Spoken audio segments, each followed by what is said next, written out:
450 granadinos menos inscritos en las listas, lo cual indica que el empleo se está creando a cuentagotas. El 75% en el campo y gracias además a la campaña del espárrago. Hoy en la mesa de actualidad nos preguntamos si realmente son efectivos los planes de empleo promovidos por la Administración. Hace solo unos días, 5.000 granadinos volvían a ingresar en las listas del paro al terminar el plan de la Junta que se denominó PIMAS. El gobierno andaluz pagó con 20 millones de euros procedentes de Europa a los ayuntamientos para que contrataran a parados. Pero fueron 6 meses y al acabar todos otra vez a la calle. Otro plan estatal, el Programa de Fomento de Empleo Agrario, se calcula que generará 204.000 jornales en la provincia, pero porque está subvencionado con 32 millones de euros. La pregunta es, ¿son pan para hoy y hambre para mañana estos planes de empleo o realmente fomentan la contratación a medio y largo plazo? Se lo preguntamos a Manuela Martínez, secretaria general de UGT Granada, bienvenida. Conchi González Insúa, presidenta de las Mujeres Empresarias de la Confederación Granadina de Empresarios, bienvenida también. Y Roberto Álvarez, secretario de Granada Plaza Tecnológica. Bienvenidos a los tres. En general, Manuela, los representantes de los trabajadores, en este caso de UGT, ¿cómo tienen evaluada la eficacia de este tipo de planes de empleo? Vamos, nosotros somos bastante críticos con lo que consideramos no planes de empleo, sino medidas de choque, que evidentemente cumplen una función y sobre todo en el momento en el que vivimos actualmente, donde hay tantísimos demandantes de empleo o personas que buscan el trabajo y no lo encuentran, que además han perdido la prestación por desempleo, por lo tanto no entra ningún ingreso en ninguna familia, pues puede ser un respiro para esas familias. Pero nosotros estamos abogando desde el primer momento por un plan de empleo integral, es decir, un plan de empleo de verdad. Eso implicaría que los gobiernos se tomaran en serio el problema del paro, más allá de cuando sale la cifra hacer la valoración.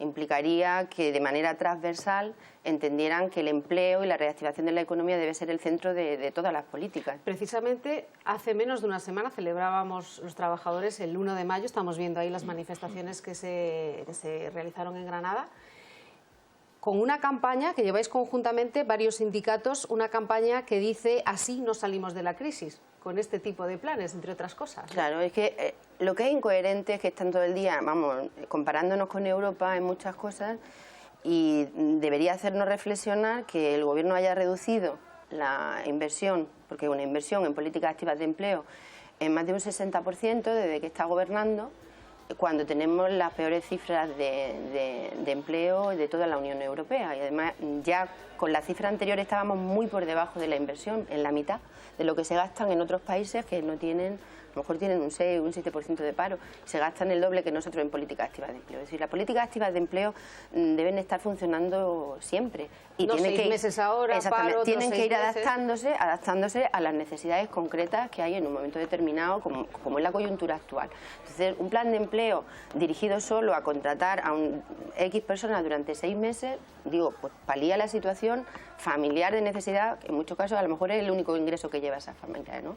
Entonces, no es suficiente, es decir, con eso... Lo que sí pueden resultar es lucidos, porque en el caso del PIMAS, ayuntamientos como Valderrubio, la provincia de Granada, Cortes de Baza, Lújar, Lobras o Calicasas se quedaron con las listas del paro sin jóvenes de entre 18 y 29 años. A ese nivel sí es efectivo o efectista, Conchi, pero sí. ¿Qué es lo que realmente crea empleo?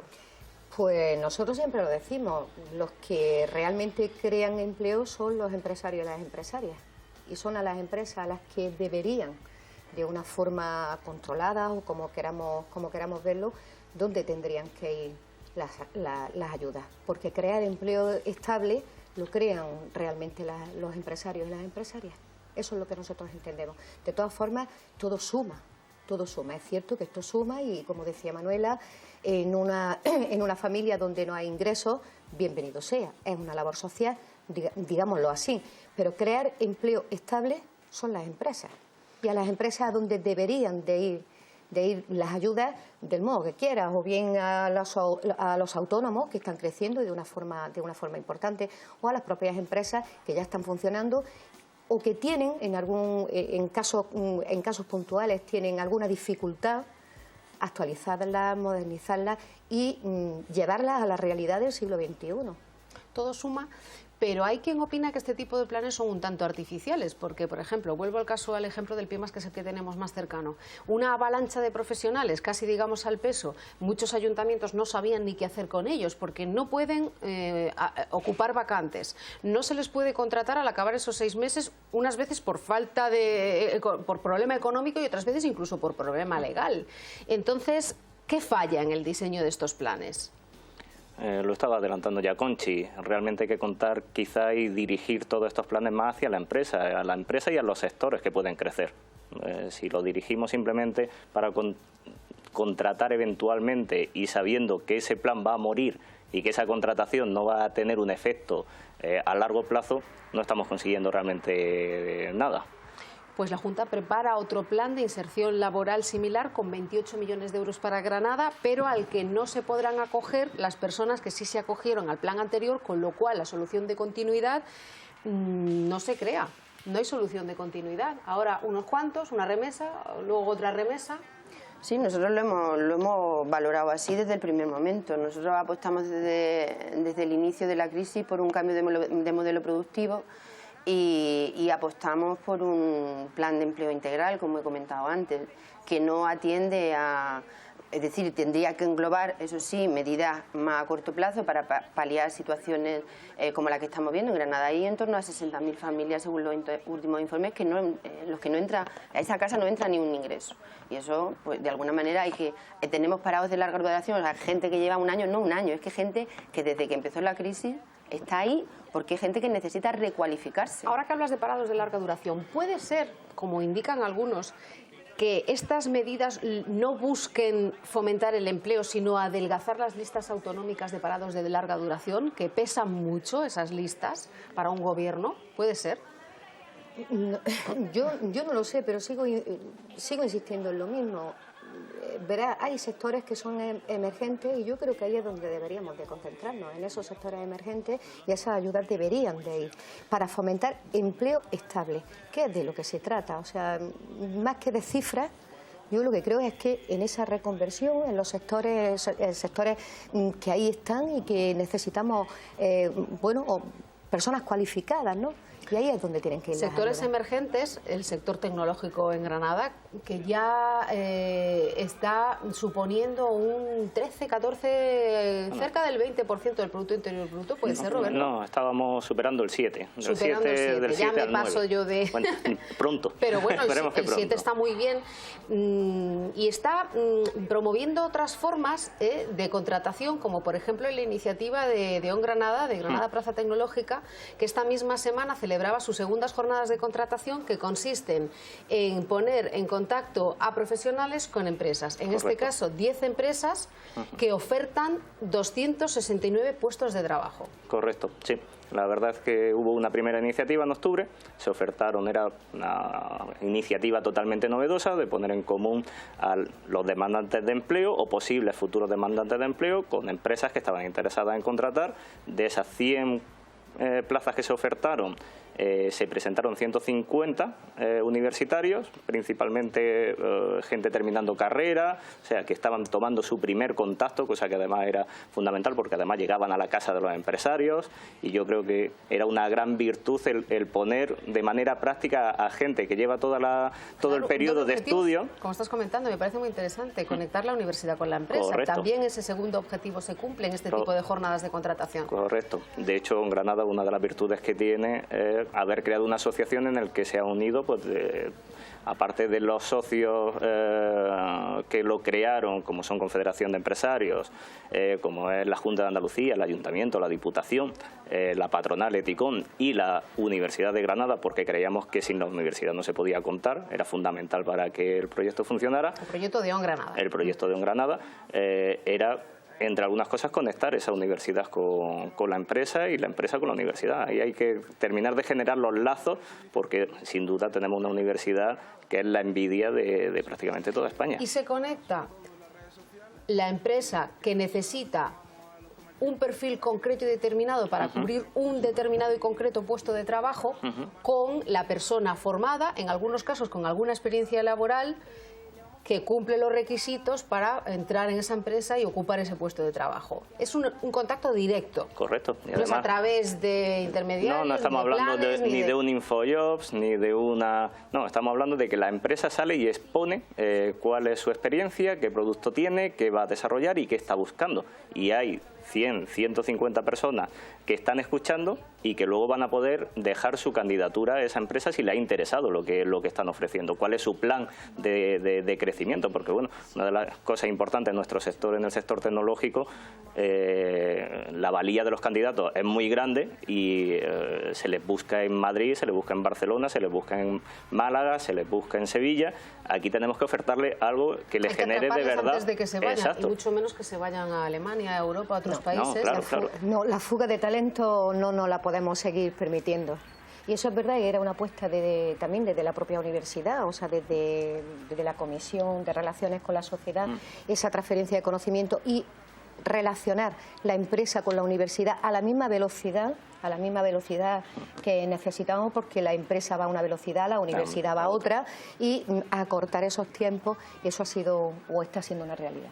Este tipo de contactos, ¿no?, directos, ¿cómo lo valoran los trabajadores? Me refiero a que se ahorra mucho proceso intermedio y además se está diciendo que en estos tiempos de crisis muchísimos profesionales están consiguiendo puestos de trabajo que no son de su especialidad, que no son profesionalizados, especializados. De esta manera sí se pone en contacto a las dos partes, ¿no? Sí, bueno, eso es un tema novedoso, a lo mejor para los empresarios, pero es un tema que se lleva trabajando por parte de la universidad y por el Servicio Público de Empleo hace tiempo. Es decir, yo antes de ser sindicalista, que también tenía mi actividad en concreto en temas de empleo, eso lo hemos trabajado a través de la Feria Internacional de Empleo, que ha habido varias ediciones, es decir, que era de la misma filosofía. Claro, son mercados, es la misma filosofía de que los trabajadores estuvieran en contacto directo con las empresas, y además era para universitarios específicamente. Con lo cual nosotros saludamos la iniciativa y de hecho somos socios de honor de la asociación. Lo que ocurre es que nos gustaría tener datos que no los tenemos, ¿no? Bueno, me aseguran que la calidad del empleo se está dando empleo indefinido y demás, pero no tenemos datos. Es decir, claro, porque yo he pedido una evaluación podría de eso. parecer, Manuela, que las condiciones del trabajador, al haber accedido al puesto de trabajo de esa manera, que es cumpliendo el perfil y los requisitos que el empresario quiere, pueden mejorar. Mejores condiciones de trabajo, porque estoy trabajando en lo mío y para un puesto de trabajo que está casi pensado para mí, porque me han elegido a mí directamente. Sí, lo que pasa es que además hay que tener en cuenta una cosa. Estamos hablando de un sector que tiene muy claro, vamos a un rayito de luz, ¿no? Porque tiene muy claro que los recursos humanos para ellos son lo fundamental. Porque están valorando el conocimiento de esos trabajadores y de esas trabajadoras. Saben que al final, si son muy buenos, lo que no se pueden permitir es que se les vayan. Por lo tanto, tienen que apostar por la contratación indefinida, tienen que apostar por la recualificación o la formación continua, pero eso no pasa en el grueso de las empresas de Granada. Eso es nuestro gran problema.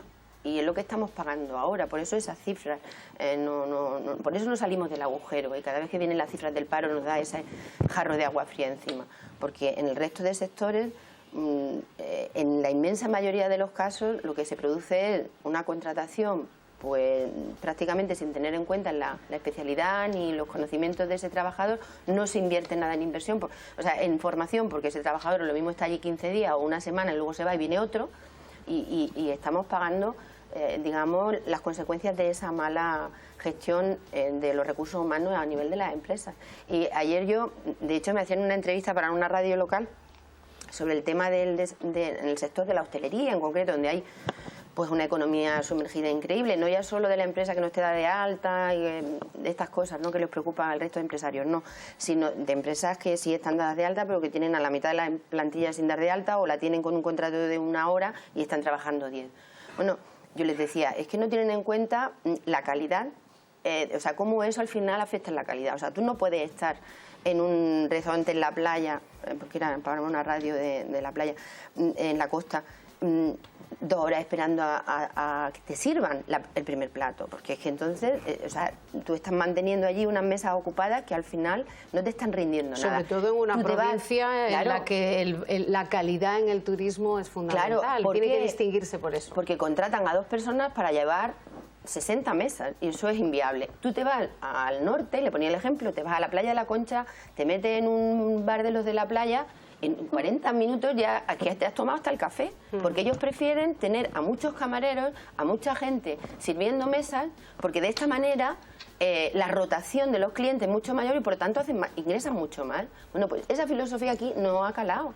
Entonces, claro, el sector tecnológico necesita profesionales altamente cualificados, es así el sector, pero en general, ¿beneficia a medio y largo plazo a una empresa el que se contrate al perfil que se quiere, cualificado, profesional de lo suyo?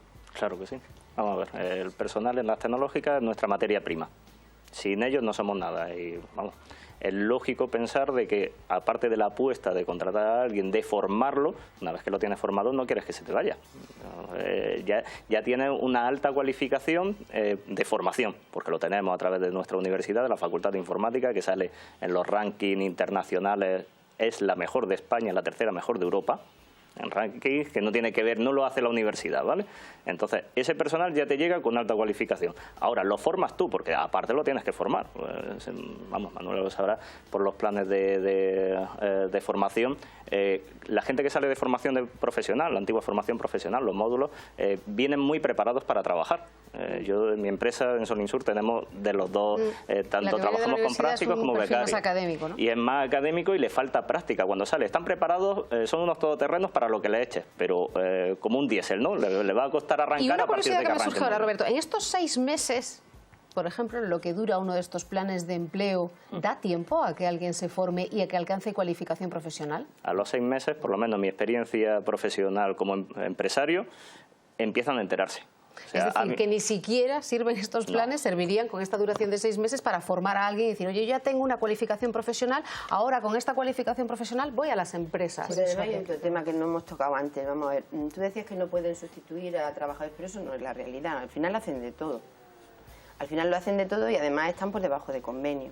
Es decir, cuando llegan al ayuntamiento hacen lo que hace falta. Como además llevan congeladas realmente las plantillas los años de la crisis, donde la oferta pública está totalmente topada, pues eso es una barbaridad. Es decir, yo entiendo que la administración, es decir, el empleo privado lo tienen que crear las empresas, pero la administración tiene que invertir también. Y controlar, ¿no? No, claro, pero tiene que contratar al personal directamente, no porque le den una subvención. Es decir, hay ayuntamientos que no tienen lo básico, no tienen el mínimo de empleados suficientes para acometer los servicios que tienen que llevar a cabo. Entonces, lo que no se puede es estar recortando empleo público, empleo de calidad, para luego meter a un montón de chavales con muchas ganas de trabajar, porque entre otras cosas, como hemos dicho antes, el único sueldo que van a traer en su casa, y ya está. ¿No? Y en este tema de la cualificación profesional, tampoco es nuevo el que esté en contacto el que aprende con el que contrata. Tú, por ejemplo, que te dedicas al sector de la imagen, con academia además, supongo que consideras fundamental, ¿no?, el que el trabajador aprenda, se forme, sí. y que sea un dolor que uno se te vaya, como decía antes de empezar la mesa Roberto. Sí, claro, y es como estábamos diciendo, en 6 meses es obvio que tú no da tiempo. No da tiempo. Pero no solamente en un sector tecnológico como el que representa en el sector servicio, y además Manuela lo estaba diciendo, o sea, la cualificación es importantísima en todos los sectores, y es lo que estamos diciendo. Las empresas se tienen que adecuar a la realidad del siglo XXI y nosotros, para poder salir de donde estamos, la excelencia en el servicio tiene que primar, y la excelencia va porque la formación la da la empresa. Por eso es por lo que yo decía que es tan importante contar con los empresarios. Los empresarios somos los que vamos a crear el empleo, y empleo de calidad, y empleo en el tiempo. Pues lo que yo saco de la mesa de hoy, planes de empleo promovidos por las administraciones, sí, pero no parches, sino planes integrales, incluso que se ha quedado en el tintero, que colaboren entre las administraciones entre sí, que no haya un plan de una administración, otro plan de otra, para dar una cierta continuidad en el empleo y apoyo a las empresas, que son las que realmente crean empleo. Muchas gracias, Roberto, Conchi, Manuela, por estar hoy en la mesa de actualidad. Nos vamos con más cosas, previsión del tiempo, y luego Miguel Ángel Villacreces con todo un fin de semana que tenemos por delante.